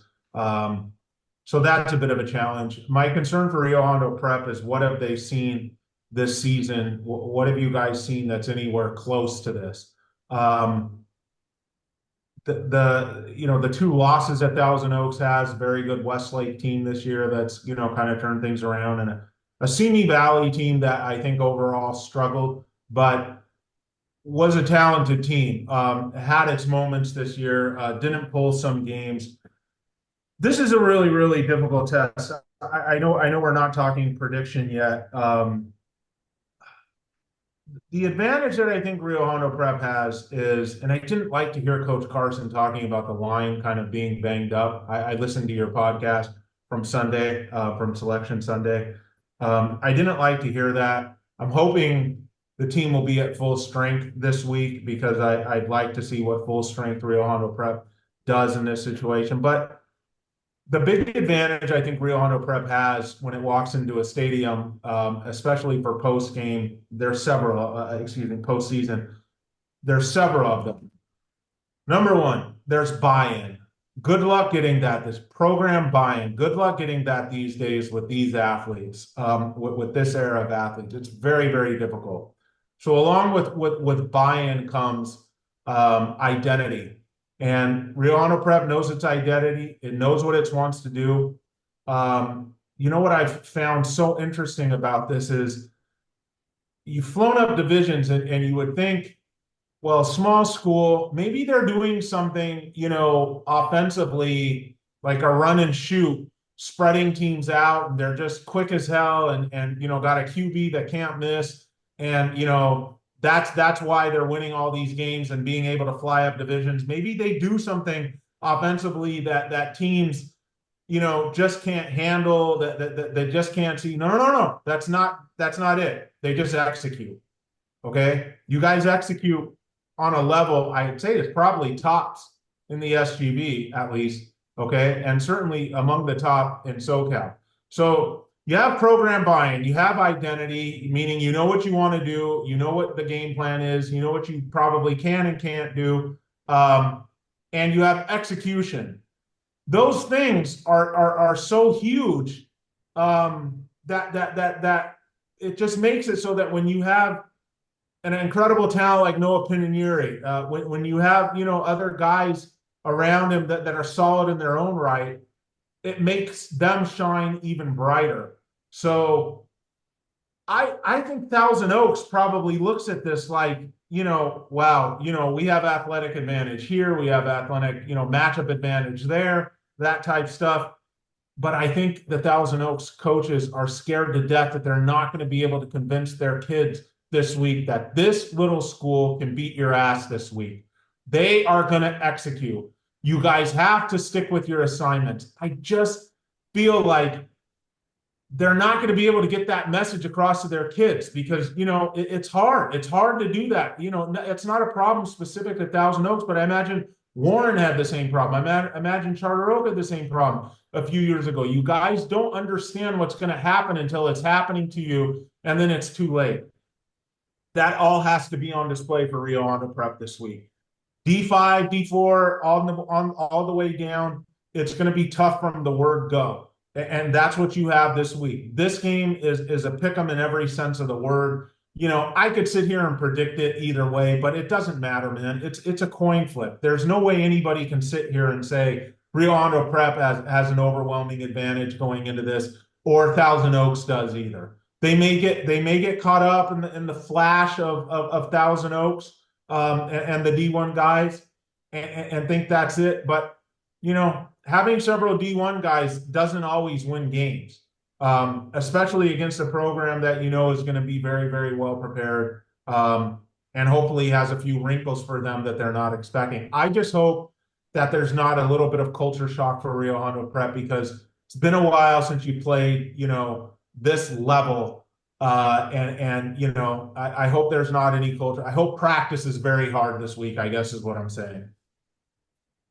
I have no doubt that will be the case. And that is a fair assessment, honestly, for us. And I like that. Yeah, it's tough. It's funny. We want to be taken seriously in a sense. We have this chip on our shoulder at all times, but we're also like, no. We want you to overlook us. We want, oh, that's just that little school.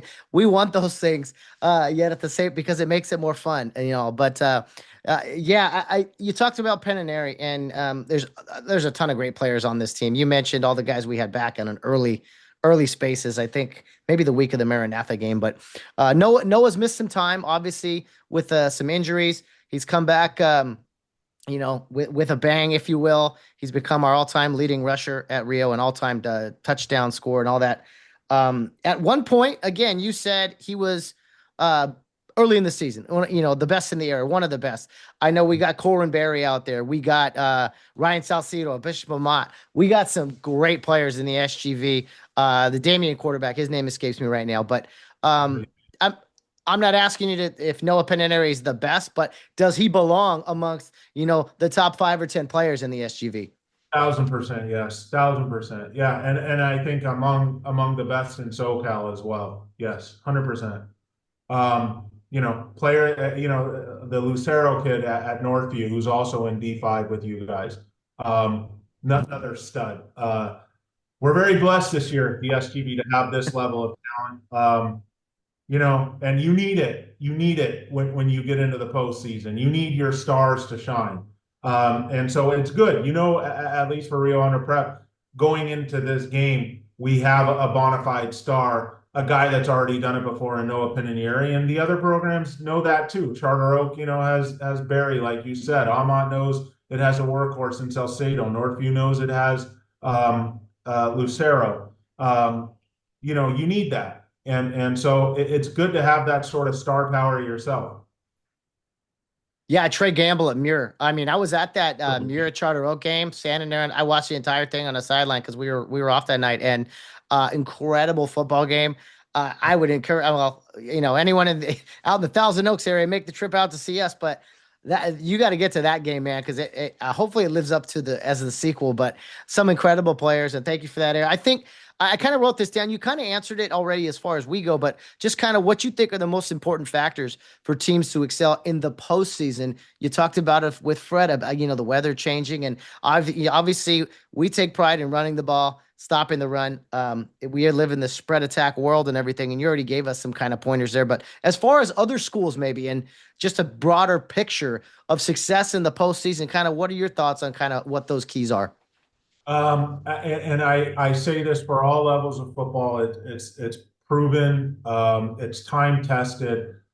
Being able to run the ball, being able to play good defense, specifically stopping the run. Those things in the postseason, again, when the weather changes, remember this is a leather ball. It doesn't seem to operate the same way that it did in 90-degree weather back in August. I know 7-on-7 culture, for better or worse, mostly worse, has people thinking that this is a video game now, and these offenses that teams run where they're, the QB's back in shotgun, and it's RPO and all this stuff, and spread and whatever. I know that that's sexy and stuff like that, but when we get to the postseason, if you can't run the ball, if you can't play defense, you're gonna be swimming upstream. I mentioned this earlier. Again, you would think that that for Rio Hondo Prep to have the success that it's had, that people on the outside are probably looking at it saying, they're doing something spread wise. They must have 3 kids on the outside that are just Cooper Kupps that run efficient routes and are very quick, and they're just in a precision QB. And really, it's not that. It's this team is running the ball. It's a great thing. It knows its identity. It knows what it wants to do. That takes you a long, long way.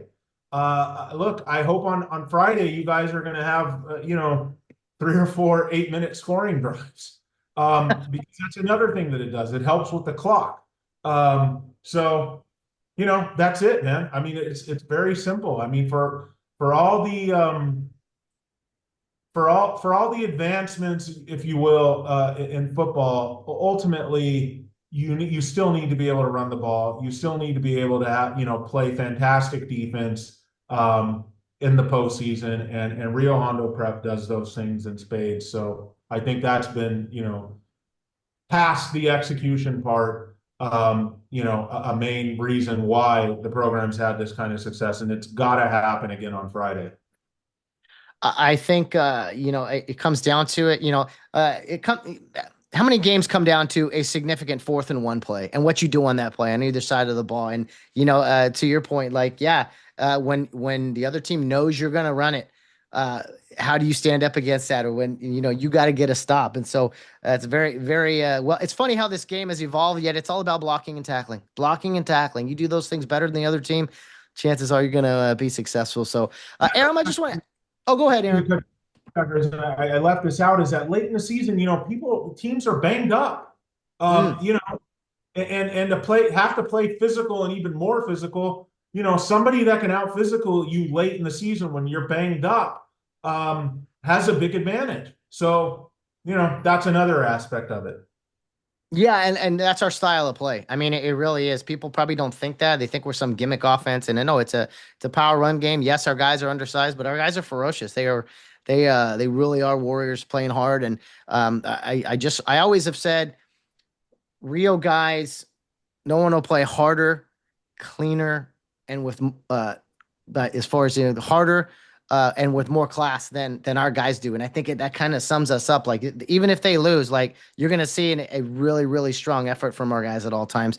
I want to ask you, Aram, about just you covering high school for as long as you have. If you could mention a few of your stops maybe along the way. I know you worked for, the Tribune a little, or was it the Star News and everything, but people ask me, why are you doing this? And it's kind of like, well, high school football special. Yeah, the Dodgers won the World Series the other night. That was an amazing series, by the way. But I don't know. There's something for me as an alumni of Rio that doesn't quite. I don't know. It's a bigger juice. It's a bigger feeling. No one on the Dodgers.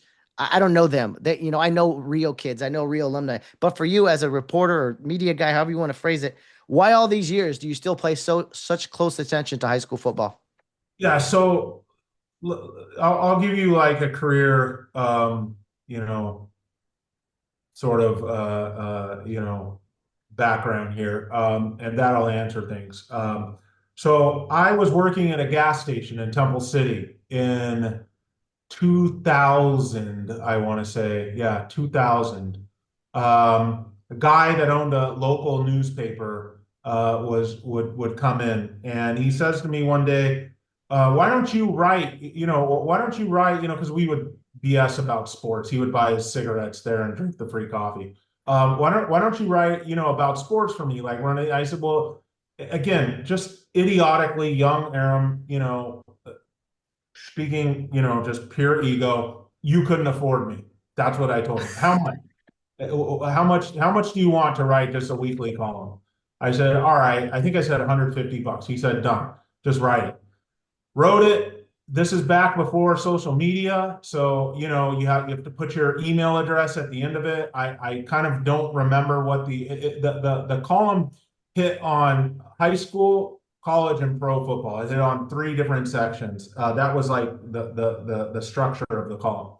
Anyways, it did very well. You would put your email address. Mine was atalegian@aol.com. AOL. So it did really well. He got a lot of responses. I got a lot of responses in my email. People really enjoyed it.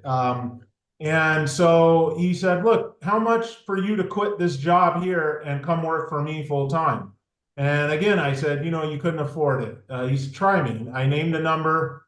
He said, okay, do it. I quit. Okay. Quit the gas station, started writing for him full time. This is now the 2001 high school football season. It's great. I'm covering local football, Temple City, Arcadia, San Marino, not really Rio Hondo Prep, but maybe mention them here and there. San Gabriel, that type stuff, even though I'm right around there. Rosemead, El Monte, those type things. This paper was called SGV Weekly. So it's going well, but then his checks start bouncing, unfortunately. And I had, I still had rent to make and, that type of stuff. And my roommate just happened to be Kevin Chavez. I was renting a house with 2 buddies in Monterey Park. My roommate was Kevin Chavez, who at the time was the Pasadena Star News prep sports editor, went on to become a columnist for the whole group before leaving the business. he says, you know, I like, look, I mean, I still need to pay my rent. Unfortunately, bouncing checks, and this is, you know, I don't mean to disparage the gentleman that I was working for, because, you know, ultimately he put me on the path and he said a lot of great things. Unfortunately, it was just too much of a financial commitment for him to handle, but it got my ball rolling. And I had to walk away from that job because I needed consistent pay. So Kevin said, hey, I can get you in at the Star News. But back then, you didn't just jump right in. You had to answer phones. You had to build the scoreboard page, if people remember that. You know, the one with all the box scores and the TV schedule and all that. You had to do that for $50 a night. You had to answer phones. This is when high school coaches would call in their scores for basketball games, even football games that we didn't have covered. And if you were lucky, you got to cover the third or fourth best game of the week. Okay, the third or fourth best game. That's where I started on Friday night. I started doing that. That was 2002. By 2003, I had worked my way up and got a full-time job there as a staff writer in the summer of 2003. And then I became the Tribune Prep sports editor when the gentleman that had that job, his wife got a law school. Got out of law school, got a law job and a job as an attorney on the East Coast. And they promoted me to the full-time preps editor at the San Gabriel Valley Tribune. This is back when there was a dedicated one guy covering the SGV Tribune schools, your Los Altoses, your Amots, your Salvilles, and there was another dedicated guy covering the Star News schools, your Rio Hondo Preps, Arcadias, San Marino, so on. And Freddie just happened to be, Fred Robledo just happened to be the Pasadena Star News guy at the time. And then we obviously had the Whittier Daily News at the time. So to speed it up, that was 2003. I jumped right into the fray. I covered that Los Altos team's playoff run, the one with Brigham Harwell that goes undefeated in the CIF championship. It was a great way to jump into things. And so 2003 to 2007, I'm at the paper, and, you know, again, Aram's ego saying like, hey, man, I'm bigger and better than this. I went for a gig at foxsports.com. I had also started the blog. I don't know if you remember the blog. It was insidesocal.com/tribpreps. It was very popular, very popular. I'm sure a lot of people out there remember the blog. That was back when blogs were a big thing. Just trying to parlay that success, I went up for a job as an editor at foxsports.com. At that summer in 2007, I got the gig. I left the Tribune and I worked at foxsports.com from 2007 to 2010 before I started not seeing eye to eye with the managing editor there. And ultimately, I left that job. I've always kind of, for better or worse, been, and I'm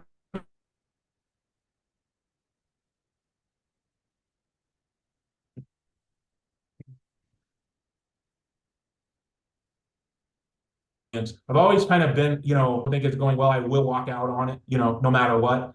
So I quit my job. I quit my job one night there in January, left that job. You know, I liked it, but things just, you know, had run their course there for me, I think. And I just wasn't seeing eye to eye with the management there. And so within a month, I was hired back at the Tribune. And I worked at the Tribune from 2010 to 2017. When they made cuts, they basically offered me a buyout package. They were going to cut down to one person, and that one person to cover the area, which would be Whittier, the Tribune, and the Star News. Remember how I said it used to be one guy in each? They wanted to just go down to one total. They went with Fred with that. I took the buyout. Freddie kind of kept me on like on a freelance basis. So it was sort of like a business thing. They still allowed me to write and stuff like that. So from 2017, I just kind of, played the stock market pretty successfully, believe it or not. Covered some things, working with Freddie, started my own podcast, the Aram on Everything podcast. And then so in 2021, A guy that I had worked with at Fox, I found out that he was managing the ticker department at Fox Sports. Now, this is the TV side. I was previously at .com. You know, the ticker that you guys see scrolling at the bottom of the screen that has news and stats and that stuff. I, on a whim, again, just, said, hey, man, I messaged him and said, hey, I heard you're looking for help. I know you're running this department. Any interest? And he said, yeah, sure, absolutely. So I got hired back at Fox Sports. That was September of 2021, and I've been there ever since, again, in the ticker department. I absolutely love it. He's a hell of a manager. The experience is so much better this time around. I work with a crew of guys that have covered local sports here in the STV previously. I don't know if people out there remember the name Gabriel Risk. He's one guy. He's there at the ticker. Will Hernandez is another. Pete Fuertes, a guy that worked behind the scenes at the SoCal News Group as a desk guy. He's also on the staff there as well. Just an extremely talented, great, fun group of guys that I work with now. But at the same time, Freddie's my friend. Tarek is my friend. I made such good friends with those two guys. I just love being a part of it. I say now, like, people will send me stories and stuff like, hey, this coach just got fired and stuff like that. And yeah, I could break that news, but it's not my job anymore. That's Freddie's department or that's Tarek's department. So I just forward it on to them. And they've kept me in the fold, doing the spaces with Freddie, being co-host with Tarek on his show on YouTube on Fatal Factor. They've kept me in the fold, and I've been able to do that along with Fox. And I just tell people now, I am just like to be considered self-proclaimed SGV and SoCal, really SoCal as well, high school football fan #1. So Tarek and I started Spaces back around the time of the pandemic, I want to say, and it's kind of grown from there. Now Freddie and I do, a local SGV one on Monday mornings. This week it'll be Tuesday. We call it Monday Morning Sickness because we get about 100 sickos in there on our live listening to it because you guys are just sick with the same disease we have of high school football fanaticism. And then Friday night I host Friday Football Flow, which kind of wraps up all of SoCal. Probably a little bit of an SGV bias because that's what most of our audience is, but all of SoCal, i.e. OC, Long Beach area, San Fernando Valley area, me, Tarek, Freddie, Mike Victor, Brock. I'm sure a lot of you guys know the names. All regulars. Stevie Ramirez, a former sports writer at the San Gabriel Valley newspaper group. He's on there as well. Matt, you ever in there? Do you? I know you. Oh said yeah. Yep. Yeah. Yep. It's just I host it, but dude, it's not my show. I mean, it is all of our shows. We're all just, sick and, whatever, love baseball, football, and love BSing with each other, kind of like this. And I just really appreciate the opportunity of being able to stay involved on some level with high school football, with, the local area. It means the world to me. It means the world to me to be on your podcast. And I think you do a phenomenal job. I really think you're kind of trailblazing here. I would and it's hard to do what you do. I get it, but I would love to see all these other football programs have a guy as dedicated as you putting out a production like this weekly, because it just makes the football program so much better and enjoyable. Yeah, that was the goal, man. To kind of piggyback your story, I thought I'd be, coaching at Rio, and I did at one point, but then just me and Coach Carson are friends, and you just kind of think of ways to be involved. And I was like, you know what, Rio Hondo needs we need some spot. We need to, if people aren't, it's no offense to anyone, but if they're not going to cover us, let's create our own thing. And so that's been a blast to pretty much be the Longhorn Network or be the Dodgers Sportsnet channel, to kind of just be focused on one team. And yeah, if you ever need any perspective on those spaces for what happened at the Rio game, by all means reach out. I usually don't get in until like 10:30 or so, but I love what you do, Aram. It's a tribute to guys that are just passionate about something, which I could totally relate to. And yeah, we're all sickos for this high school football stuff. It's fantastic to hear. And I just Friday Football Flow. You get all the recaps. What's great about everything that you do, I love what Fred does. I love what a lot of different guys do, but you stay pretty you'll find out what the modern day score is or whatever. You hear these, I told Tarek this, you hear about some shows that, oh, they're going to do high school football, and all they do is talk about one league or 3 or 4 teams. And it's like, no, let's talk about them all and all the SGV teams. So we appreciate that at Rio Hondo that we get a shout out here and there, because we know Amat, Damian, Charter Oak, they're always going to steal the headlines, and maybe rightfully so. Yeah, we have one rule though on Friday Football Flow, because it is a crazy show. I mean, it does get violent. Though that one rule is no play-by-play. So like if a guy covered a game, we don't want you to come on and say, well, tonight I was at the Downey versus El Medina game, and on first down, Joey Johnson took the ball 10 yards. We don't want to hear. Tell us the final score. If there was a controversial play, tell us that. What we want to hear is analysis. What does this mean? What did Coach XYZ say? Did he kick the bench and throw the water bottle? That's the stuff that we want on there. We want that aspect of it, and then we want hard opinion. And so everyone knows that. They do a great job of it. You'll hear Tarek come on there, and right away, he's not going to sit there and break down what happened in the game. And Freddie, the same thing. He's going to tell you what it means, what statement was made, because there's a statement made every week. Now that ticks a lot of people off, and sometimes people request a mic and they get obliterated. Yeah, they get obliterated, but it just happens. But ultimately, once you're sort of jumped into the gang, it's we all keep it a buck in there. It's fun. It can get crazy, but it's a pretty enjoyable late Friday night. Yeah, and just for those that don't know, with Twitter or X or whatever, as much, like basically it's an opportunity to go live and just have anyone on the Twitter account to sign in and listen. And I've played plenty of recordings of you and Fred talking Rio, most notably the Warren game last year that really got a lot of buzz for us. It was, I don't know, you guys had some great stuff in that conversation, and we got a lot of feedback from it. So, Aram Telegian, I could talk with you another hour, honestly, about high school football, but it is rather late here as we record Monday night. I don't know if the Monday Night Football game's over yet, or you were even able to watch. I'm a YouTube TV subscriber also, man. Dude, brutal. Check the ESPN app, because I can't see the game. I don't have ESPN or Channel 7. Crazy. Finally, Saturday. Yeah, it better change. Yeah, 1 week there's going to be a mutiny here in with sports fans. Finally, I got it just since it just happened. The Dodger parade was today, and I mean, man, as just an LA a sports guy, I mean, that was just pretty insane this last weekend, right? With the Dodgers and the Blue Jays. It was a phenomenal World Series. It was great. Dodger Twitter, though, man, they kind of get on my nerves.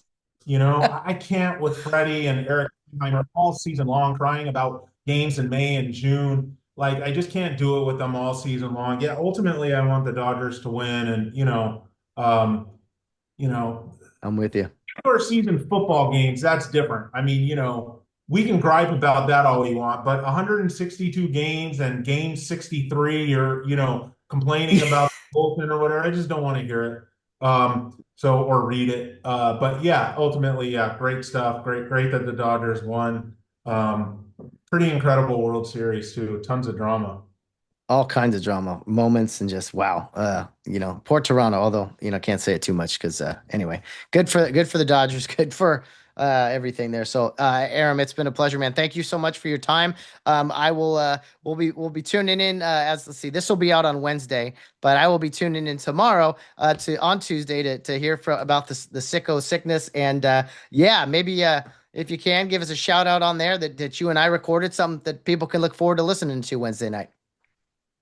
Charge to keep, baby. Yes, sir. Yes, sir. Thanks, Aram. We will see you soon. And wait. What does a charge to keep mean? What does that reference? I think a lot of people want to know. I don't even know. And that I can maybe explain that too on the spaces. Thank you for asking. That is a wonderful question. It kind of just to the point, it is the title of our alma mater, A Charge to Keep, which is actually a hymn And our alma mater verses are the first and third verses of that hymn. I'll send you the words just to kind of, we sing it at the end of every game. And some teams, Aram, I see them sing their alma mater and it's almost like a joke. It's very serious to us and the words that it means. And so when I was coming up with the podcast name, I was like, you know what?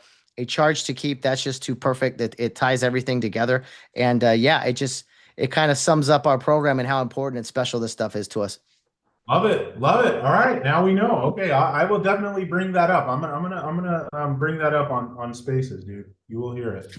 Fantastic. Thanks again, Aram. Have fun this weekend with playoff football, and hopefully we'll be talking again very soon. Yeah, kick butt this week, RHP.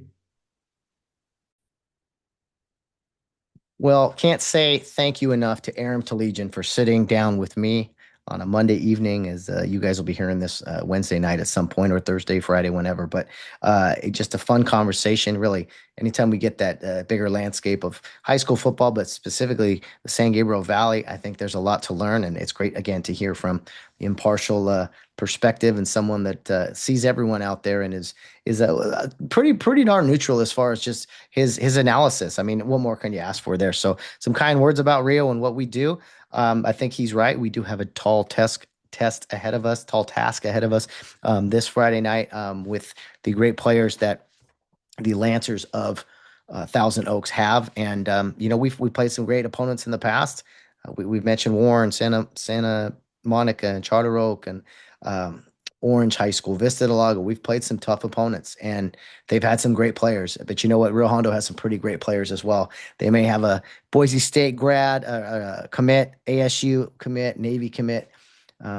We got Noah Peninari. We got Elijah Gavia. We got Nathaniel Shine. We got David Reyes. We got Yannick Diaz. We got Elias Har. We got Christian Lee. We got some dudes who are seasoned, savvy veterans. Calogero Chico, Tyler Dang, Troy Seto, Ethan Lowe. I mean, you just keep going and you're just like, man, we got some dudes that are going to come out to ball and play hard, play physical, and can't wait to see how they step up to this challenge. And again, Rio might fall short. You never know how this mission ends on Friday night, but it's going to be fun. I can promise you that. And if we are able to walk away from the game having earned respect from the other team, our fans, members of the media, whoever, that's all you can ask for. It is about that charge to keep, right, at all times, on and off the field. And I think we're going to see something exciting on Friday night. I already can't wait. I'm going to have trouble sleeping all week. I can already promise you that. That's how much of a sicko I am with this stuff, as to Aram's point. So we've had a long show already, an hour with him, a few minutes with London Sage a little while ago, but just kind of closing things out. I won't say too much more about Thousand Oaks because we already kind of touched on that with Aram. But as far as the explanation point goes, from a rules perspective, officiating segment, or just final point at the end of the show, I just want to say that I've talked to some of my officiating friends in the business and just kind of asked, hey, what's kind of a big point of emphasis for going into the postseason for crews, and just kind of what are they looking for? What's kind of just something, a concern? And honestly, the quick answer was control. So look for the officials to really establish control. And it's not so much, I don't think Rio Hondo has anything to worry about, but I think as I've mentioned a lot in some of my rants, is just, we see so much is out of control. When you watch or hear from people commenting on, man, the officials are throwing a ton of flags in this game. Well, sometimes it's because they have to, not because they want to. Teams get out of control. Every touchdown, there's some guy dancing or taunting and late hits here and there. You gotta throw flags. You gotta do those things too.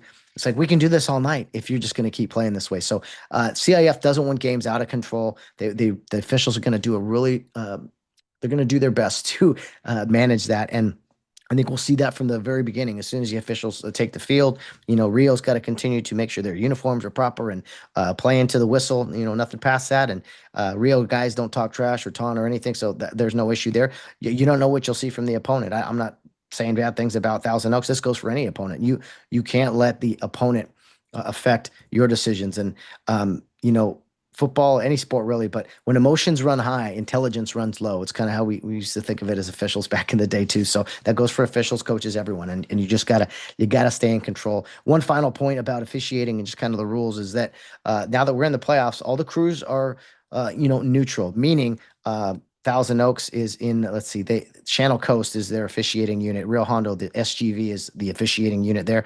You won't see officiating units from either of the two schools or the areas, right? You're going to see guys from neutral parties. So no one needs to be shouting out, home cooking or hey, this and that, because that's just not the case. So it's 3 teams out there, neutral party.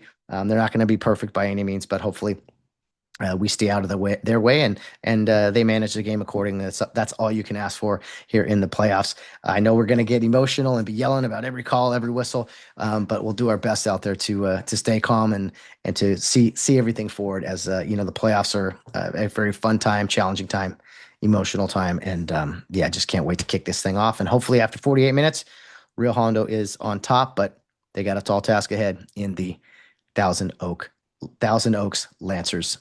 Their home game, their home turf, their hood, their whatever you want to call it. Rio Hondo Road Warriors that they are. I agree with Aaron. Probably the toughest test Rio Hondo has faced recently, and that's saying a lot when you really think about it. Bit of history though. The first ever game at this high level. Rio played Charter Oak in Division 7 in 2021. Then they went on to play in Division 10 and 9 and respectively, and then played in Division 7 last year. Won that, of course.